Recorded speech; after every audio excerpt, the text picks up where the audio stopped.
বন্ধুরা, কিভাবে বুঝবেন কোন বৌদি আপনাকে পছন্দ করে এবং সেই বৌদি আপনার সাথে কিছু করতে চাইছে? কি করতে চাইছে সেটা নিশ্চয়ই আপনাদের ভেঙে বোঝানোর দরকার নেই। তো জানতে চাইলে ভিডিওটা লাস্ট পর্যন্ত দেখো। তো সবার প্রথম হচ্ছে, যখন কোনো বৌদি তোমাকে খুব পছন্দ করে এবং সে তোমার সাথে কিছু করতে চাইবে, সে কি করবে? সে তোমাকে তার প্রতি আকর্ষণ করতে চেষ্টা করবে, যাতে পুরো কাজটা খুব আরামসই হয়ে যায়। আর সে তোমাকে আকর্ষণটা কিভাবে করবে? সে তার শরীরের বিভিন্ন অঙ্গ তোমাকে বিভিন্ন কাজের উশিলায় দেখানোর চেষ্টা করবে।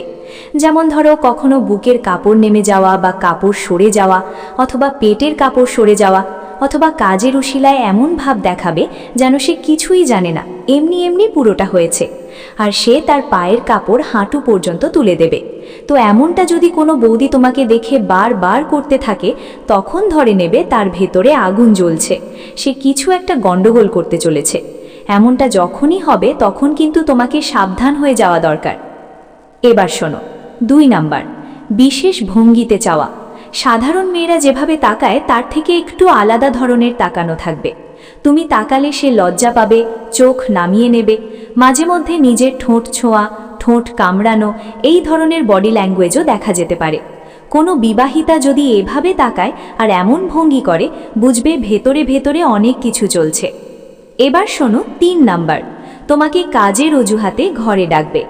বিভিন্ন কাজের অজুহাতে তোমাকে তার বাড়িতে ডাকবে, বিশেষ করে যখন শুনবে তার স্বামী বাড়িতে নেই।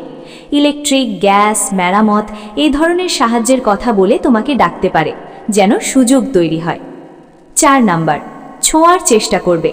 বিভিন্নভাবে তোমাকে ছোঁয়ার চেষ্টা করবে। তোমার গায়ে হালকা করে হাত দেবে, যেন সে স্বাভাবিকভাবেই ছুঁয়েছে, কিন্তু আসলে ইচ্ছাকৃতভাবে স্পষ্ট করতে চাইছে। আগে থেকেই যদি তোমাদের কথাবার্তা চেনা জানা থাকে, এটাও বেড়ে যেতে পারে। ধরে নাও ভেতরে আগুন জ্বলছে এবং সে কিছু একটা ঘটাতে চায়।